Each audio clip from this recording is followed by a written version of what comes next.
Hello, my beautiful twin flames. Welcome back to my channel. Today I'm going to do a little reading for the collective here. So while I'm shuffling, I just kind of wanted to make a PSA here. Apparently somebody had misgivings about the way I expressed the energies in my last video. So I just want to let you know a little bit about what I do and do not do here. This particular reading is going to help us discover what the masculine is doing, what the feminine is doing, and provide advice for how better to get into union. It's mostly a spiritual component. Some of the tips are physical and or mental, which may feel political to some people, but that's not the focus of this channel. So we're trying to find ways to bring both polarities in all senses together and create unity in your life and in the world.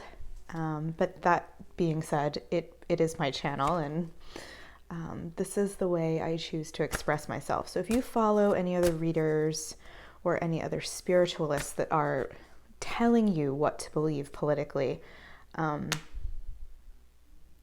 well, I have certain opinions on that, but I certainly am not going to do that here. So onward and upward. We're going to use the Lover's Path Tarot right now. So for everybody out there, ooh, what a beautiful start. So we have Cupid and Psyche, the Awakening, which I believe is Judgment in this deck.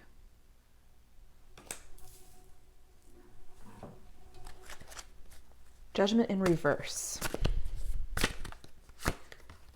And then Orpheus and Eurydice, Sacrifice. Wow, big, strong themes this week for the collective. And then we have the King of Arrows in reverse, and we've seen him before. So, ooh, and Desire in reverse on the bottom of the deck. So these are big indicators here of some major major energies happening here in the collective. With Awakening, we see, especially in reverse, if anybody is familiar here with these different myths, we see that the masculine is feeling bereft of his twin, and in complete awareness, as we've been discussing in videos past, that now you exist. So if you had any doubts that that your twin was not enlightened or awakened, you can just throw that out right now. My personal belief is that it's not that this person doesn't have an awareness of the connection or the deeper meanings of the connection. It's that they decide to try to bypass it or turn away from it, or to continue on and do that solo work, which is a large part of the separation process. But so in this myth here, Cupid saves Psyche, depends on how it's told, from a marriage she did not want to be in. And he did not reveal to her his true form. And so her sisters came to the house where he had her sequestered, for lack of a better word, and convinced her gave her a knife and convinced her that whoever this unknown person was did not have the best of intentions. And at the very moment that she was going to off him in his sleep, he revealed himself as Cupid, and she felt extremely saddened and ashamed of what she'd done. And so this is really a a card that embodies this journey, because these were two people that found each other spontaneously and were really created for each other in this Greek myth. So what's been happening lately is all about this ascension and this awakening process for both people. It's just that the masculine seems to kind of flip-flop back and forth, and that's typical of this particular polarity that is independent in nature and doesn't seem to embrace the pain that comes with vulnerability as the feminine polarity does. So with Orpheus and Eurydice, we have another myth. I think that both people are really sacrificing something going on right now, because we have this in the middle of the spread. This is an interesting tale, and definitely something that could indicate that a certain kind of death, whether it's an ego death, a physical death, a death of identity, is going on, because this is very interesting. So Orpheus's wife dies and she goes to the underworld, and Orpheus goes down and he begs Hades to release her. And he says, okay, on one condition: you have to just trust that she'll be following you back to the mortal realm. And of course, Orpheus turns around and he sees his wife for the last time, and she is forever kept in that underworld realm. And it's kind of tragic. So not that this connection has to be tragic, but there needs to be this element of trusting the divine. Because if you've been feeling that your person is not coming back, they are. If you can't, it's about trusting what's not seen, and trusting that this connection was created for you, and that there's just work that needs to be done in the way. But you know that both people have to do this work, and both people have to get to that place where they even want to create something together, be together. And so we see the masculine is particularly struggling with this right now as Adonis, the king of Eros, who is often a consort of Aphrodite, even though she was married. So I'm feeling that there's a lot of karmic partner energy here as well. This could be your karmic partner, or your karmic masculine, or it could just be that the masculine doesn't feel that the feminine polarity is holding up her end of the bargain to some degree. He knows that he's the favored one, but he doesn't feel like it, which is very important to the encouraging energy of helping the divine masculine on his particular side of this mission. So I've been thinking a lot lately about our chakra system, and there's just this belief that, you know, the three things that you think of early in the morning are the things that are going to set the tonality of your day. So if you wake up and you've had like a bad dream, for instance, or if you wake up to looking at the phone and seeing something that's triggering on Facebook or on YouTube, then it is kind of believed energetically that that's going to follow you throughout the rest of your day in some relationship. So, you know, there are a lot of physical aspects of our day we can't control. Sometimes we can't control if we get 6 or 8 hours of sleep, if we wake up in a good mood or a bad mood, if, you know, somebody introduces energy or information that challenges this positively or negatively. But we can change our course and our direction and our energy regardless. So part of the way we do that is to first acknowledge how we're feeling, and then we acknowledge, so I'm just going to draw these cards out here. Here's the King of Swords in reverse. You know, where that blockage has been created in the body. So look up the chakra systems if this is interesting or appealing to you. It follows the Roy G. Biv rainbow color scheme, if you will. And they each represent a center in the body related to not only our sense organs, our actual organs, but an energetic center that manifests as an important pillar of our structure in this life. So you have the Two of Wands in reverse, lots of reversals today, lots of hurdles. And that's okay because we just got through 11/11. So 11/11 was a weird day this time because it was a waning moon. And then, ooh, look again, Judgment. Oh, that's crazy. No, this might have been the World card. Somebody figure this out for me.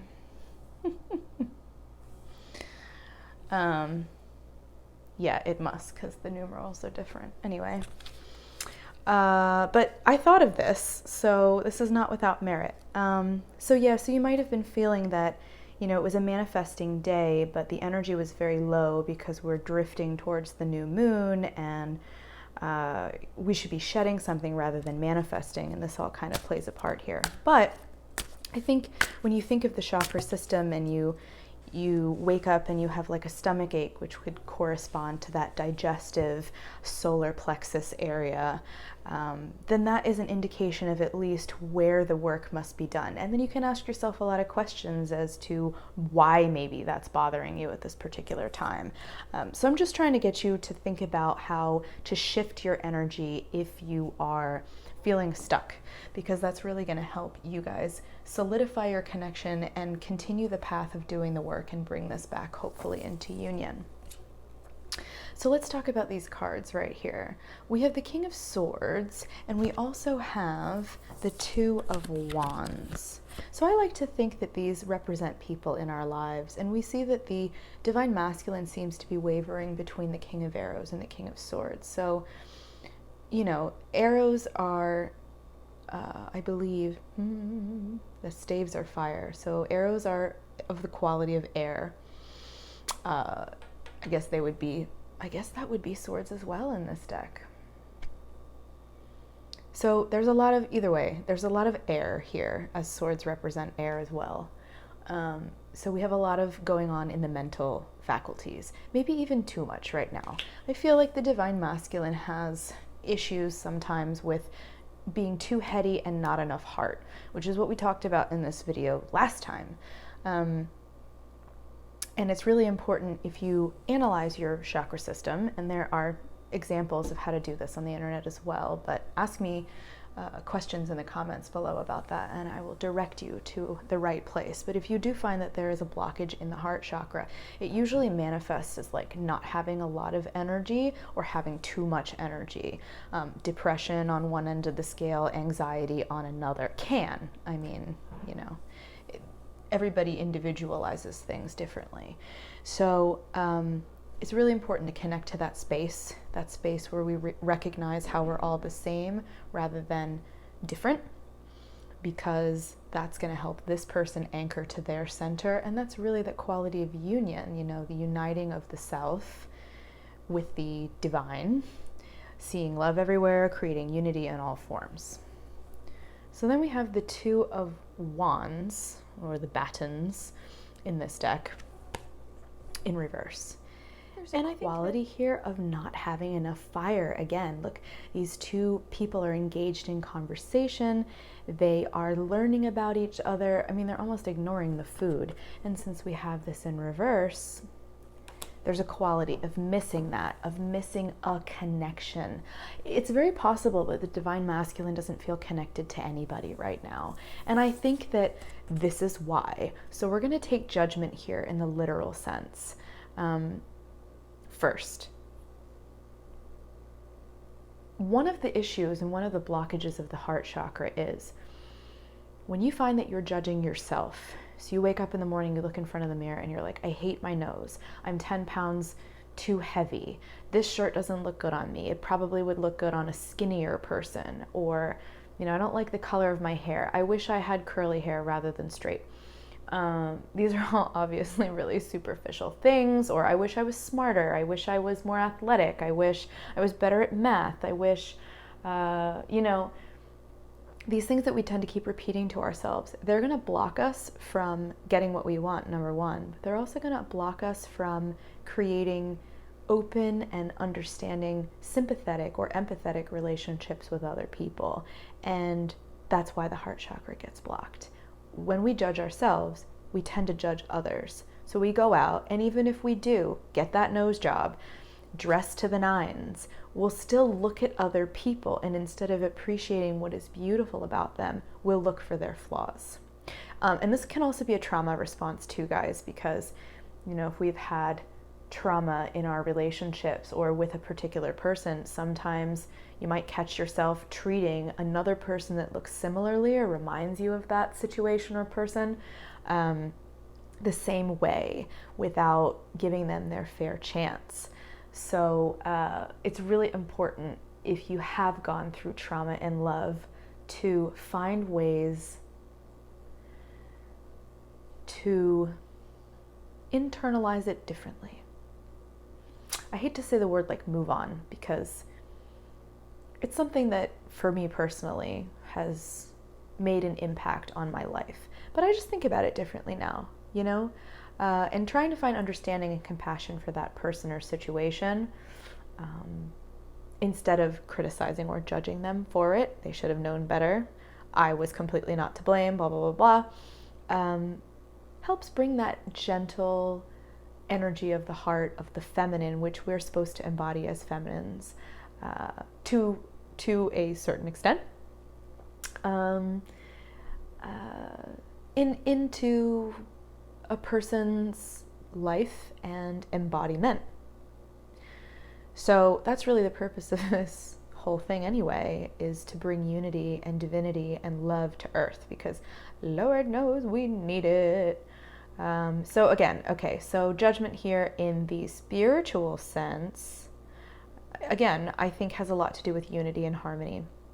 So it's nice that it's in the outcome position, because this is where we're getting to. So maybe the divine masculine is really aware of his blockages here. I was hoping that this would be more of a balanced reading. And I think that this is, at least within respect to some of these other cards, this is what he has to give up.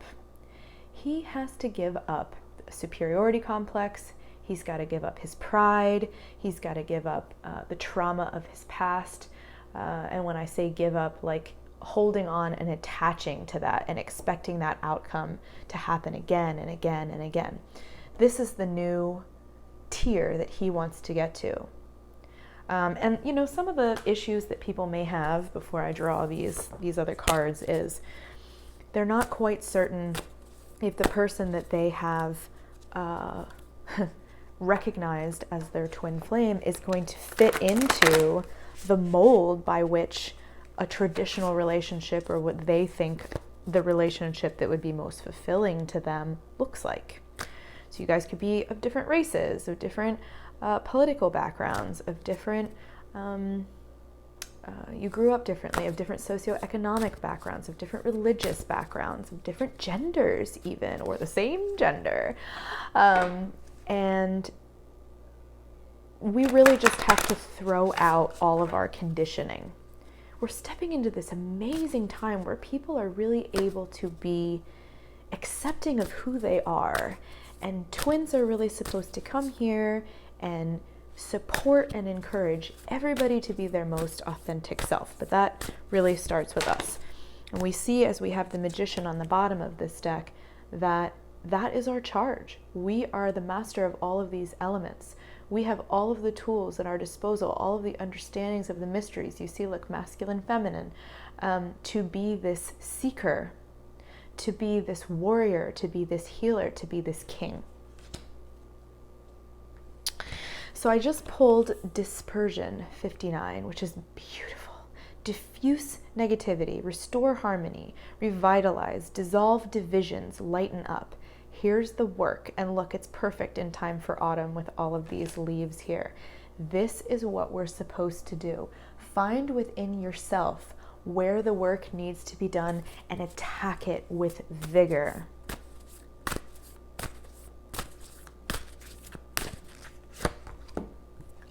And if we do that, we'll reach this turning point. Number 6. The 6s are cards of humanitarian work. And this symbol, if anybody knows what this symbol is, please let me know. I feel like it's very pivotal in this. But if we do this work, we're going to start that new cycle. And this new cycle is inevitable, guys. So it's just a question of whether we want to do this in this lifetime. Because I know some of you are here because you're worried that you aren't going to manifest your twin, or you're not going to get back together with your twin in this lifetime. That choice is up to you. And the work that you do will influence whether or not, will influence your twin. So it doesn't matter if you feel that they're unawakened. They can feel you. They can hear you. They can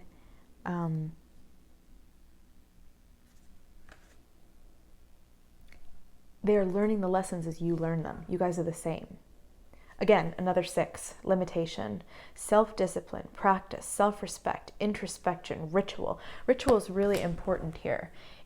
It's suggesting to us that we have to ritualize this constant, and you can do this with the moons, because there's a time for manifesting and a time for getting rid of things. So I guess now we're in a waxing moon. So now is the time to slowly put the intention. Oh no, it's the new moon this Saturday, the 14th. Put an intention, set an intention out there for things that you want. We should be leading up to that new moon, getting rid of all the things that we don't need anymore.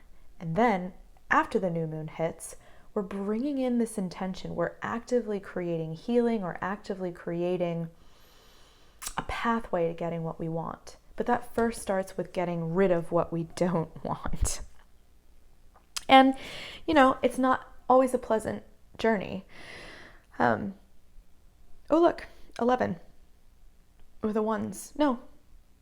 Yes, no, yes. Well, 1s and 11s. And 2s as well. This journey is not fraught without danger or peril. It's about facing fear. It's about having courage. I always call it I have this moment after doing this kind of work where it's like the Virginia Woolf moment, where you're just like, am I going to put stones in my pocket and walk into the river? And I mean, no offense to Virginia Woolf, because she was an amazing person. Sometimes we do have so much weight, or we feel so isolated that the alternative seems like the option we should choose. But I encourage you to keep fighting, because it's worth it. And life is a painful process, but you don't have to suffer. And it's about finding ways unique to you in which you don't have to suffer. So, that being said, I just pulled this tiny little quote from the binder of quotes I had downstairs when I made in middle school. What we do in this life echoes in eternity. And that's from Gladiator. So this is not to have a religious perspective on this and what I had just said. This is to focus on that this life is, what we do here, it matters. It matters. And of course, I'm learning a lot about reincarnation in accordance with the Vedic traditions in my yoga teacher training class right now. So they would say, if you've got good karma or bad karma, that's going to translate into what you get reincarnated as. If you leave this life with good karma, then you're going to, be reincarnated into something that lives a more blissful existence. So take that, if you will, whatever resonates, and leave the rest. But very simply, you matter. Your life matters, your journey matters, and you were chosen to do something very important. So try to do it. Try to do it to the best of your ability. And don't be so hard on yourself. So I'm pulling a Kuan Yin card here to wrap up this reading. Sisters of the Star Blossoms. That's what it looks like. Gorgeous. Whilst we take each our own journey to divine bliss and truth, we have soul friends that love us unconditionally and wish to help us find our way home with the least suffering and greatest joy. When we allow ourselves to be helped, we help others too. It's a spiral of support and love that wishes to connect you more with now. So I don't know of a more perfect way to end this reading, but know that you have guides. You have tarot readers, you have angelic guides, you have ancestral guides, you have spirit guides, you have animal spirit guides, and you have your friends and family around you. It's often said that, if there's love in our life, then that's enough. And not necessarily in a couple sense, but if there's love in our hearts, or if there's love in our communities or units, then we can do wonders. So I'll just leave you with that, and I hope you've had a good day, a good week, and then we'll be back to read some more messages about our Divine Masculine specifically next week. So that's what I'm going to leave you with. Like to the channel, or like this video if you liked it. Subscribe to the channel. And then I've got readings below if you feel so called to do one of those. So bye for now.